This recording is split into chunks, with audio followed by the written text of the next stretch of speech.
Bismillahirrahmanirrahim. Assalamualaikum warahmatullahi wabarakatuh. Alhamdulillah wassalatu wassalamu ala Rasulillah wa la hawla wa la quwwata illa billah. Asyhadu an la ilaha illallah wahdahu la syarika lah wa asyhadu anna Muhammadan 'abduhu wa rasuluhu la nabiyya ba'dah. Kaum muslimin musliman jamaah Masjid Syifa'un Nas yang dimuliakan Allah Subhanahu wa taala. Kita awali majlis kita subuh ini dengan bertahmid memuji Allah, alhamdulillahirabbil alamin. Dengan izin Allah taala kita dapat melaksanakan salat subuh berjamaah.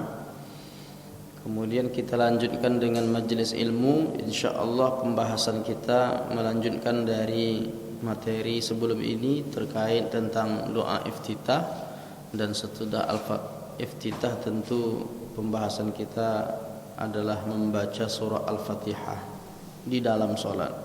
Seperti apa ketentuannya, inilah yang akan kita bahas beberapa menit menjelang isyraq atau menjelang syuruk. Nanti kita akan tanya jawab sedikit. Allahumma salli ala sayyidina Muhammad wa ala ali sayyidina Muhammad. Assalamualaikum ayuhan nabiyyu wa rahmatullah. Jamaah yang dimuliakan Allah Ta'ala, setelah kita bahas tentang doa iftitah, ada lebih kurang 10 jenis, maka kita masuk ke bab membaca Al-Fatihah di dalam salat. Jadi pembahasan kita tentang surah Al-Fatihah ini kita awali dari penjelasan jumhur ulama, bahwa mayoritas ulama mengatakan bahwa surah Al-Fatihah itu masuk ke dalam rukun. Jadi rukun salat itu diantaranya membaca surah Al-Fatihah. Bukan seluruh ulama, tapi jumhur ulama. Nah, beda. Kalau ulama seluruhnya sepakat namanya ijma ulama. Kalau jumhur mayoritas, berarti ada yang tak masukkan Al-Fatihah ini dalam rukun, ada. Terus yang menganggap bahwa Al-Fatihah di rukun, mazhab Maliki, mazhab Syafi'i, mazhab Hambali. Adapun mazhab Hanafi tidak masuk dia ke rukunnya. Nah, jadi memang ada perbedaan pendapat. Namun kita yang mengikut jumhur ulama menganggap bahwa surah Al-Fatihah itu tak bisa tinggal, karena dia masuk dalam bab rukun. Kalau terlewat atau tidak membacanya ada dalam solat, maka solat menjadi batal. Nah, itu tentang masalah rukun. Dalilnya apa bahwa salat seseorang yang tidak baca Al-Fatihah itu batal? Hadis dalam Sahih Bukhari. Kata Nabi, la salatah, tidak sah salat seseorang liman lam yaqra bi Fatihatil Kitab. Liman, bagi seseorang, bagi siapapun yang tidak membaca surah Al-Fatihah, enggak sah salatnya. Nah, ini penjelasan dari jumhur ulama. Tapi kita perlu tahu juga mengapa mazhab Hanafi tidak memasukkan Al-Fatihah dalam rukun. Punya dalil juga. Apa dalil mazhab Hanafi? Hadis disebutkan dalam Sahih Bukhari, diriwayatkan dari Abu Hurairah radhiyallahu anhu. Anna Rasulullah sallallahu alaihi wasallam dakhala al-masjid fadakhala rajulun. Nabi masuk ke masjid, kemudian masuk pula seseorang, fasalla, lalu seorang laki-laki ini salat dia. Fasallama, selesai salat dia menemui Nabi, fasallama ala Nabi sallallahu alaihi wasallam faradda, dan Nabi pun menjawab salamnya. Kemudian dia menemui Nabi dan Nabi tiba-tiba mengatakan irji' fasalli innaka fa innaka lam tusalli. Ulang salatmu, engkau belum salat, kata Nabi. Padahal dia dah salat. Tapi Nabi suruh ulang salatmu, engkau belum salat. Faraja'a yusalli kama shalla, maka salatlah sahabat ini seperti salat pertama tadi. Thumma ja'a fasallama ala Nabi, kemudian dia menemui Nabi lagi dan Nabi pun mengucapkan kalimat yang sama, irji' fasalli fa innaka lam tusalli. Ulang lagi salatmu, salat lagi karena engkau belum salat. Salasan, sampai 3 kali Nabi ulang lagi sampai 3 kali. Faqala, lalu Nabi mengatakan, lalu sahabat ini mengatakan, apa kata sahabat? Walladzi ba'atsaka bil haqqi, demi Allah yang telah mengutus engkau dengan kebenaran, ma uhsinu ghairahu, saya tidak bisa salat lebih baik dari yang saya lakukan ini. Inilah salat terbaik saya. Selama ini saya salatnya begini ya Rasulullah, tapi engkau suruh ulang terus, tentu ada masalah dalam salatku ini. Nah, kalau begitu fa'allimni, ajarkan aku gimana salat yang kalau saya lakukan tidak perlu diulang lagi. Ini dah 3 kali melakukan salat disuruh ulang terus. Nah, tolong ajarkan kepadaku sehingga tak ulang lagi. Apa kata Nabi? Faqala, kata Nabi, idza qumta ila shalah, jika engkau melaksanakan salat, fakabbir, bertakbirlah, Allahu akbar, thumma qra, kemudian bacalah ma tayassara ma'aka minal Qur'an, apa saja yang mudah dari Al-Qur'an, baca saja bahagian dari ayat Qur'an.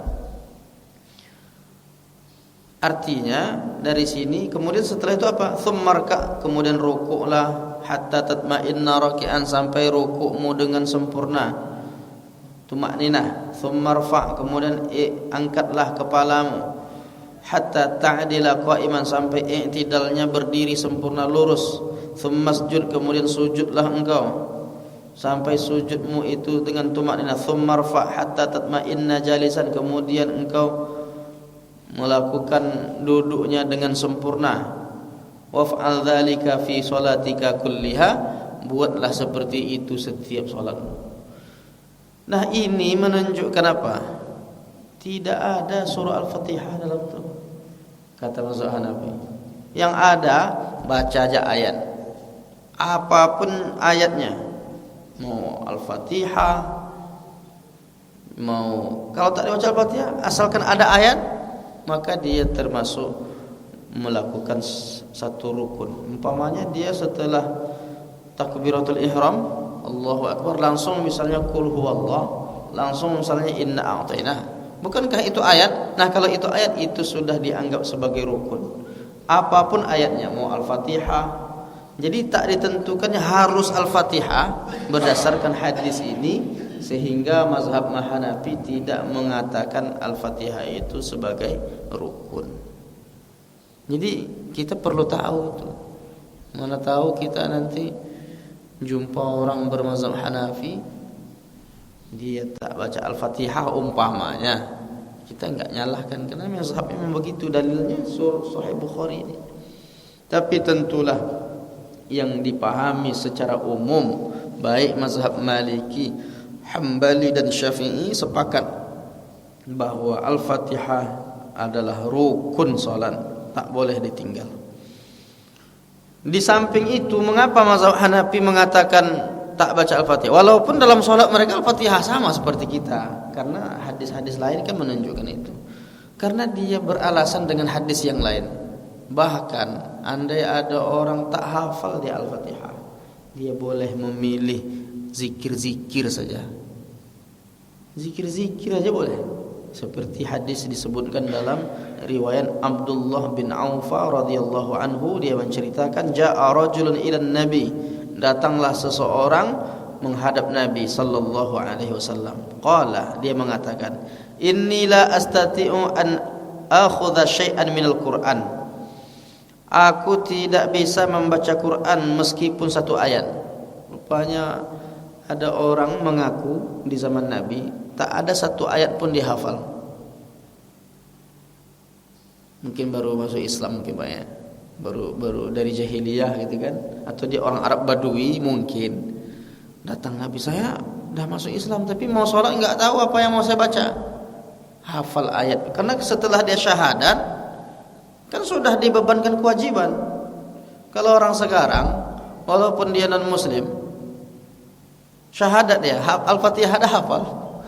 Kenapa? Karena sudah sering didengar gitu. Tapi kalau zaman-zaman Nabi dulu mungkin orang baru-baru masuk Islam itu mungkin dia belum tahu apa yang mau dibaca. Maka dia mengaku di hadapan Nabi, saya tak ada hafal satu pun ayat Quran. Fa'allimni ma yujzi'uni, maka ajarkan kepadaku Al-Quran meskipun satu ayat supaya bisa aku baca dalam solatku. Lalu kata Nabi, coba engkau ucapkan subhanallah. Bisa? Bisa. Walhamdulillah, bisa.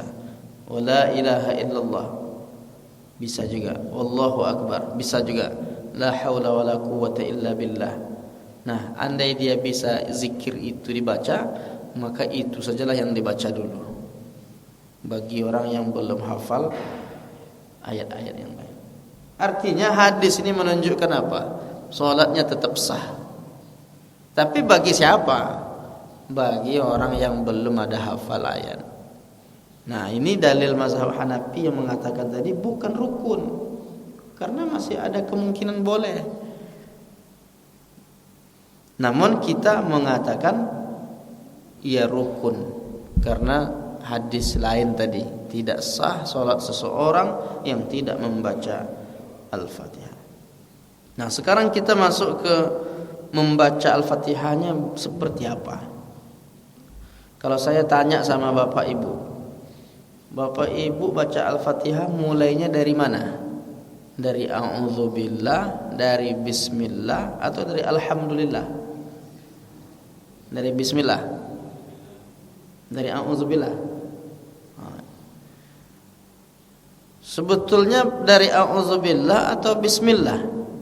Maka ulama pun di sini berbeda. Bahkan ada yang dimulai dari alhamdulillah. Kalau kita merujuk dalam penjelasan Syekh Wahab Az-Zuhaili dalam kitab Al-Fiqhul Islami wa Adillatuhu jilid 2 halaman 62. Apa kata Syekh Wahab Az-Zuhaili? Qala al-Malikiyah. Malikiyah berarti mazhab Maliki. Yukrahu at-ta'awudz. Makruh hukumnya membaca a'udzubillah. Bukan hanya a'udzubillah yang makruh itu, wal basmalah. Basmalah, bismillahirrahmanirrahim pun makruh juga hukumnya. Makanya mazhab Maliki salatnya langsung ke alhamdulillah. Sementara mazhab Hanafi yang warna merah saja. Wa qala al-Hanafiyah. Mazhab Hanafi mengatakan, ulama-ulama mazhab Hanafi, yata'awwadhu fir raka'atil ula. Membaca a'udzubillah itu di rakaat pertama saja sebelum Al-Fatihah. Nah, itu mazhab Hanafi. Di bawahnya lagi wa qala Syafi'iyah wal Hanabilah.